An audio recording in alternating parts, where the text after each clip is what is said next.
Let me just fix myself real quick. That's right. You know that's right.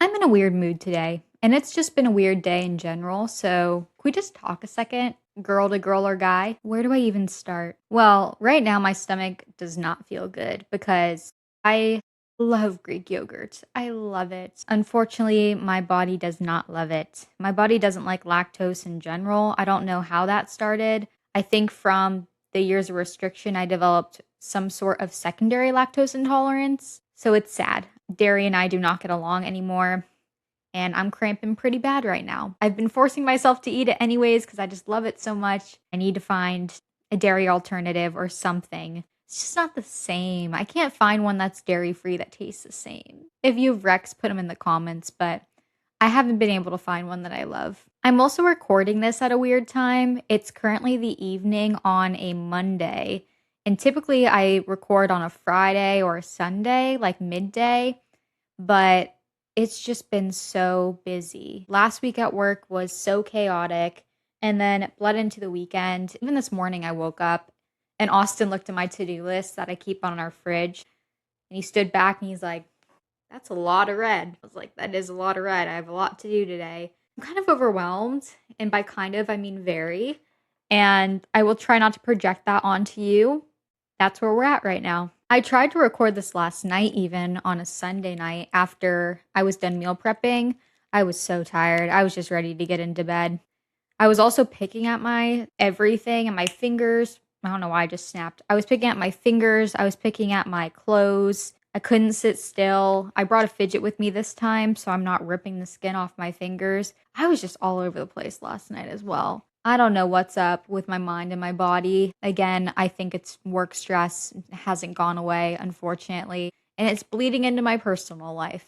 We're pushing through anyways. We're here. We showed up today. It's not going to be a perfect episode, and that's all right. I can be all right with that. With that, let's get into this episode. Good morning, good afternoon, or good evening, wherever you are in your life right now. Welcome back to Be Well. Today, we're going to be talking about sensitivity. Lately, I've come to terms with the fact that I'm a sensitive person. I am sensitive and I'm proud. If you had called me sensitive even a year ago, I would have gotten defensive and I would have denied it fully. Because before I equated sensitivity to weakness, as I feel that every human does with vulnerable emotions. Today I understand that sensitivity and vulnerability, it doesn't mean you're weak. All it means is that you feel deeply, and that's more than okay. Before we dive into that more, let's get into our mangoes and lemons for the week.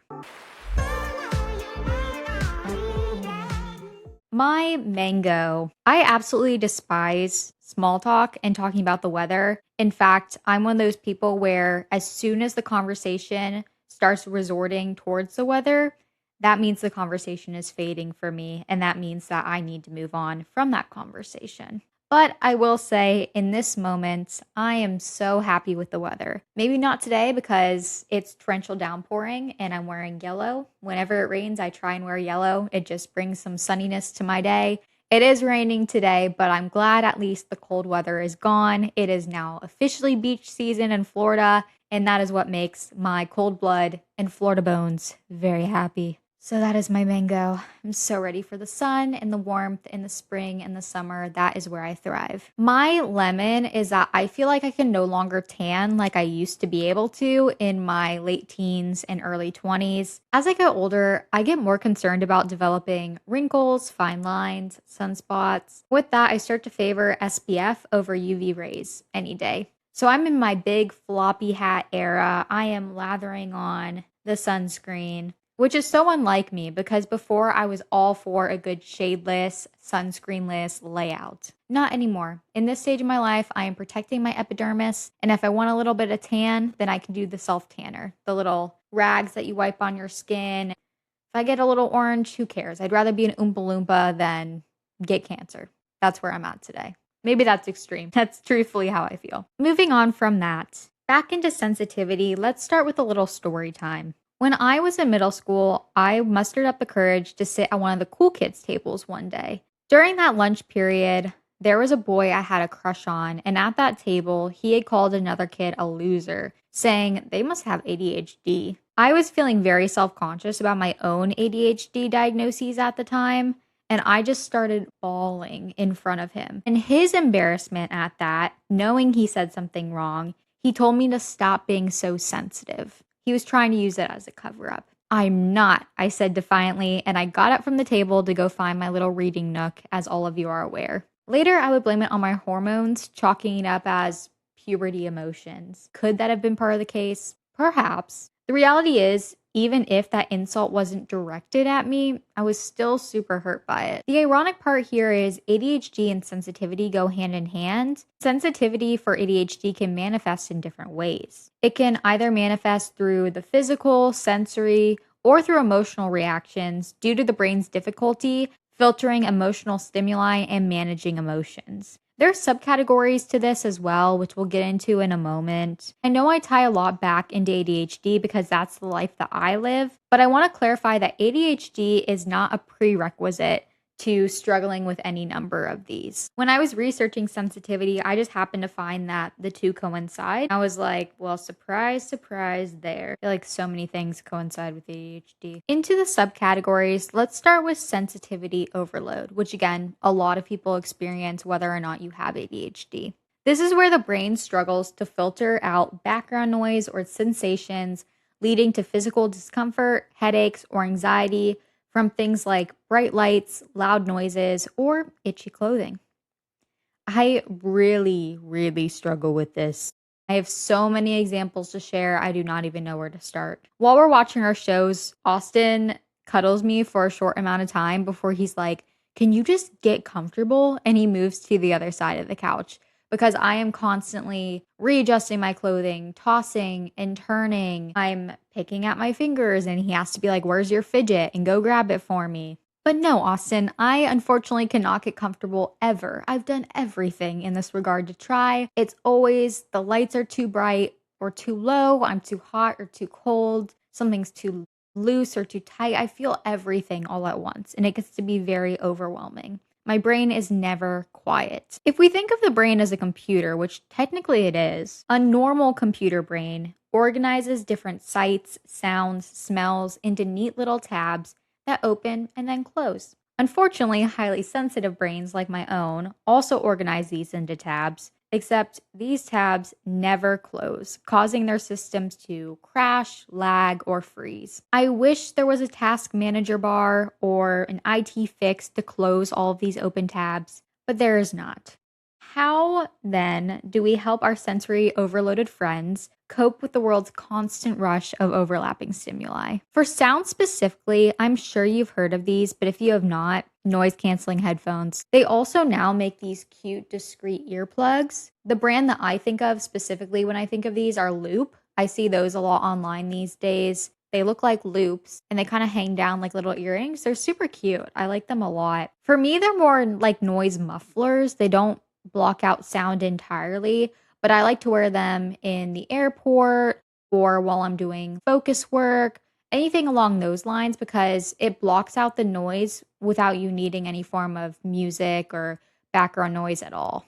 I even wear them to the movies. I know that might be a little weird, but again, to me, they're just more like noise mufflers, and the theaters are so loud. And then for sight, they make blue light glasses. My glasses are blue light and they're prescription, but you can get ones that are not prescription online on Amazon for like $14.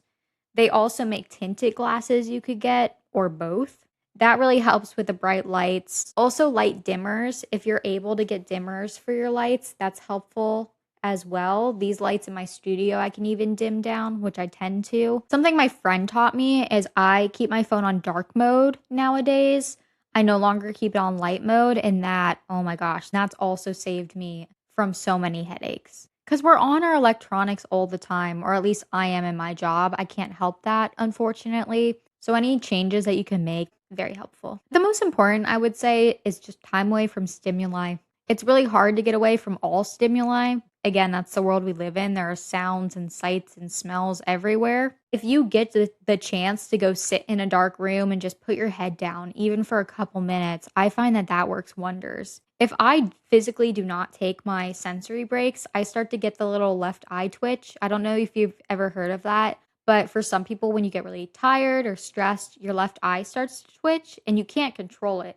It's an uncontrollable movement. The only way for me that it goes away, I have to have days offline before it finally goes away. I never want it to get to that point because it's super irritating. So I take my sensory breaks these days. It's a non negotiable for me. What does that look like? As I mentioned before, I tend to just put my head down for 5 to 10 minutes throughout the day, just little brain breaks. I don't listen to music, like nothing. You can turn the lights off if you have an office if you want. I don't want it in my office for people to think I'm sleeping, so I tend to leave them on. But I just, as dark as I can get it, I just put my head down and I just sit there for 5 minutes. People might be like, well, I don't have time to do that. My life is too fast paced. Okay, well, you have 5 minutes to scroll on your phone and doom scroll, right? People like to think that that's a brain break, but it's really not. It's just more stimuli and more information going into your brain. That's not a true brain break. Put your phone away and instead just take those 5 minutes to reset. Promise you, you're going to start seeing a difference right away. The next two aspects I want to tie together are emotional dysregulation and rejection sensitive dysphoria. Got it right that time. I keep wanting to say dysmorphia. Rejection sensitive dysphoria, or RSD. Emotional dysregulation, or emotional stickiness, I love that term, is where feelings like sadness, anger, or excitement are intense and difficult to shake off. Whereas rejection sensitive dysphoria, or RSD, is intense emotional pain caused by real or perceived rejection, criticism, or failure. Let me give you a 2-in-1 example of my own. As I mentioned, I've been having a very rough time for approximately 6 months now, I would say. I was intensely optimistic about my career and life in general, just moments before a shift occurred that just rocked my world. It was totally out of my control. And I've had the most difficult time moving past that due to ongoing factors that keep knocking down my confidence. In 2 of my meetings recently with one of my bosses, I started bawling. And I hate crying in public. Hate it. As a kid, I hated it. I hate it now. But sometimes you can't control it. It's just the way the cookie crumbles. I mean, does anyone truly enjoy it? I don't know a single person who's like, yeah, I like crying in public. I mean, maybe attention seekers, but that's not me. To me, it's embarrassing. And then because I was embarrassed and mad that I could not control my own tear ducts, that made me cry harder. It was a mess. I don't remember the last time that's happened to me in general, and now that's happened twice in 1 month. Point being, I was already feeling the emotional stickiness of sadness, fear, anxiety, all those built up emotions over the past 6 months, when paired with now added feelings of perceived criticism and failure in these meetings. It was the perfect storm. It was a perfect storm. I even told my therapist about it, and they were saying, think of when a child is crying. Most of the time when they're crying, the issue isn't something that you told them. It's really something that is going on with them. Either they're hungry, they're tired, they need to be changed. There's something intrinsic going on that you can't see. That's kind of what was going on with me. I mean, I don't know how other people perceived it, but internally, I think I was just emotionally spent. I'm just emotionally spent, and it just came out both times. Separately, I can handle those two things. I can handle the constructive criticism. I can handle the heavy emotions. But when paired together and when ongoing, waterworks. It was the perfect storm. So not my finest hour, but you know what? It is okay. It is okay that my coping strategies went MIA for a minute. I am only human. I didn't cause a scene. It was just my boss and I. I came back with a smile on my face both times, ready to take the next step forward, whatever that may be. I regained it. Highly sensitive or not, you are allowed to feel. You're allowed to feel. It's about what you decide to do next in those moments that matters. And I'll keep you posted on what that looks like for me, because I don't really know yet. Stress sensitivity goes hand in hand with the others. This is a heightened reaction to stress, which can create a cycle that worsens other ADHD symptoms. This is also true for me right now. Work stress is causing more mistakes in my work, which is causing more work stress. Rinse, cycle, repeat. Almost like when someone is looking over your shoulder while you're doing a report that you've done thousands of times, and all of a sudden you start fat fingering your keys and forgetting your functions. Let's just say micromanaging and ADHD do not go hand in hand. How do we manage this? Key strategies include regular exercise, mindfulness, maintaining routines. I made that face because even I'm tired of hearing these as a solution to everything, along with get adequate sleep, eat well, yada yada. But I will say, and I preach this a lot, going back to the basics when you're overwhelmed helps you not overcomplicate things further. As humans, we aren't meant to sit in front of a computer all day. I've said that time and time again as well. We are meant to move. We are meant to eat, to sleep, to release, and then replenish our energy. All I'm getting at here is make sure your Maslow's hierarchy of needs are met before you add in all the modern day superficial. On exercise specifically, move in a way that feels good, not punitive. Even before the ED was ever in the picture, I've had to move throughout the day, or else you can just feel the pent up energy radiating off of me. I will run my brain in circles and then I will crash out like a golden retriever puppy. Therefore, I need my daily walks. I need my sensory breaks. Again, these are very, very brief and can be very, very brief during your typical brain numbing time, doom scrolling, etc. Now, of course, don't overdo it. I no longer aim to get 10,000 steps a day, to spend 2+ hours in the gym. That to me just feels like a chore. It feels more overwhelming and not worth it. And I, again, am trying to avoid burnout, not bring it into my life. But a brisk walk outside with coworkers, that's nice. Pilates once a week because it's fun and different, or gentle yoga if that's more your speed. All of those are great things. The point here is to decrease, not increase stress. Mindfulness. As a true wellness influencer, I hate the word mindful. Very mindful, very demure. Like, what does that even mean? Instead, I'm going to say be present and look inward, whatever that means for you. Some people truly enjoy meditation, even ADHDers. They say it helps recenter them. There's Headspace, there's YouTube. There are so many accessible, free resources for you to find any length of meditation. It doesn't have to be an hour long. It can be 5 minutes at your desk. These breaks can all be very, very short. There's no excuse not to take them. Personally, if I'm struggling to find out why I'm stressed during the day, because it's not always easy to tell, I jot down my thoughts and feelings in my journal or even on a piece of paper to understand what I really need in that moment. Those are some options for you. Then there's the dreaded scheduling. A lot of people hate the word routine. They hate the word scheduling. As I mentioned before, I operate on a routine. I have to operate on a routine. It helps me stay organized, it protects my recovery, and it brings me a peace of mind when the world feels so chaotic otherwise. Where I have to be careful is structure can very quickly turn into rigidity for me. In order to show up for others, I understand that I also have to practice some level of flexibility, especially in HR and maintaining professional and personal relationships. I have to allow time for good quality conversations and connections. I mean, it's a balancing act for sure. Here's the sweet spot that I found. Instead of scheduling my day by the minute, like my computer brain wants to, I operate by utilizing prioritization and time blocking. For prioritization, in the morning, I like to write down everything that I have to get done that day, or I feel like I have to get done that day, in no particular order whatsoever. I call it waterfall writing. I just waterfall write everything that I need to do as it comes out of my noodle brain. Then to organize it, I try and highlight the 3 to 5 things that I absolutely have to get done that day. Not that I feel like I have to get done, meaning I have a harsh deadline on them. It's something that's super important and maybe a boss or a coworker is going to ask about. Maybe it's putting out my podcast episode on a Thursday because that's my personal deadline. Anything of high importance to me, I star, I highlight, I underline, etc. Then those items go at the top. And then from there, I take my waterfall noodle brain to-do list and I order it by number of importance under my top priorities. In my brain, I tell myself, okay, the whole to-do list doesn't matter. The top 3 to 5 priorities for that day matter. Anything else I accomplish after that is extra. I like to do it on a piece of paper, or you can do it on your phone. I find that the only hard thing about paper is if you have to reprioritize, as most days go, you have something that your boss maybe puts on your plate and you're going to have to reorganize things. I tend to just take out another piece of paper, or I'll white out, or I'll insert a little caret under my priority list saying this has to move here. I still do it on paper, doesn't really bother me, but if that's something that you know is going to bother you in your brain and you want it to look pristine, maybe use your phone instead so that you can reorder things as you go. So it has to, again, have some level of flexibility as well. That's how I prioritize things. I find that that helps me a lot because if I don't have any formal list, my brain is everywhere and it's just scrambling, forgetting things. It's awful. Time blocking. This is what I do so I'm not scheduling by the minute.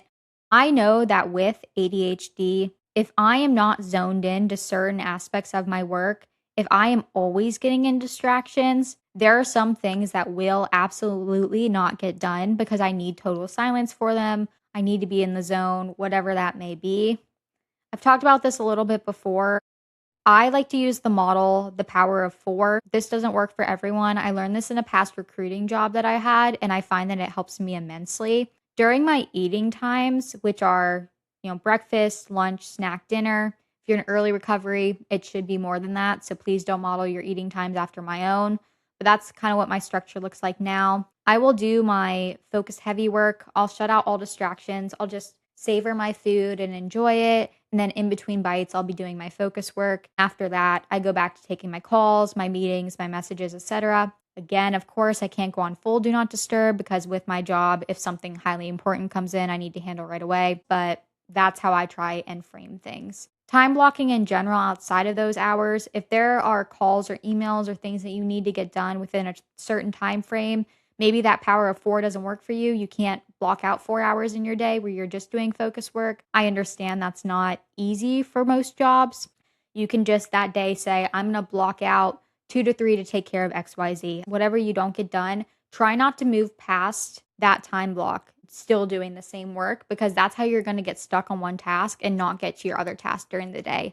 Instead, pause it there, say, this is where I wrapped up on. I can come back to this even in a couple hours if you need to, but take a break, go on to something else, even if you're in the zone, and then go back to it. Now, of course, I don't know your job. If you have a project that is going to take you the entire day and your whole day is only designated to that project, sure, whatever, then do the project. But I know that's not the case for a lot of people. They have conflicting priorities throughout the day. And I find that that just helps me organize my time so I'm not getting caught up in the small, minute details of things. That's a piece of advice you can take. This is not, I didn't get this from any sort of forum or research. Take it as you may. Take it with a grain of salt. If you want to use it, take it. If you don't want to use it, leave it. That's your prerogative. Just thought I'd offer some advice there. But yes, routines can be very important for most people, myself included. Those are some subcategories and coping strategies. I'll end with this because I want to go back to the point that being sensitive is not weakness. It's not the same thing. In fact, being sensitive can be a superpower. Just because I'm giving you ways to cope with your emotions doesn't mean that being sensitive is bad. If anything, it means you care very deeply, which can scare people in a society slowly dissolving into their phones and mirroring all these AI chats that we have nowadays, like ChatGPT. Has anyone ever heard of Tolan? That came up on my feed the other day, and that one freaks me out. We have a little bit of time to talk about it. I was going to say Google it if you don't know what I'm talking about. It's this little AI alien that is marketed as your soul companion. I know a lot of people talk to AI like they're friends nowadays. It just scares me because with people already isolating due to the heavy phone use these days, I worry that kids who use things like Tolan growing up, they just won't learn as many social skills on how to make friends. They might rely only on AI to be their only friends, especially for kids who have a hard time making friends. I guess it's better than nothing. I just feel like we have to be teaching our kids to make friends even if it's hard. Human connection. Human connection trumps AI. That's what I'm getting at. I could go on a whole AI rant. I'll spare you that today, but maybe that needs to be a whole episode in of itself. We'll see. The truth of the matter is, being a highly sensitive person has significant advantages, including empathy, high intuition, exceptional creativity, and intense joy. For as easy as I get stressed out, I also feel joy and I feel love and I feel all these positive emotions really intensely as well. The first things that come to mind are when I'm hiking, because I love the mountains, and I'm on a peak. I will start crying at that view because I am just so happy to be in that moment and be there. and I just get amazed by how beautiful the world looks. I am that person. I see nature and I see beauty and I feel it internally really deeply and I feel connected to it.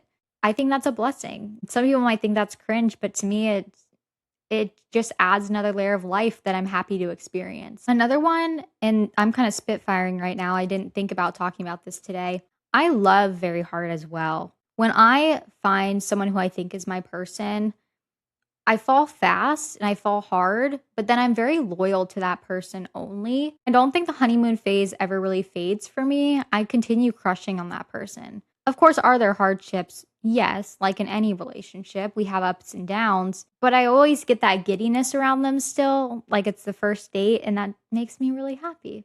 I don't ever want that to fade. I hope it doesn't ever. I haven't had it happen in long term relationships. Maybe I'm just a hopeless romantic. Maybe that's not me being highly sensitive, but I like to think to a degree that's part of it. I'm like that in friendships too. I am so loyal to my friends, I will say. And maybe I don't have that many close friends, but when I do get a very close friend, we're ride or die, baby. We are ride or die. What I'm getting at here is sensitive people, we excel at reading subtle cues, making us thoughtful friends, partners, and skilled at conflict resolution. This helps me in my job so much. I am really good at reading subtle cues, and I do have a lot of empathy for people.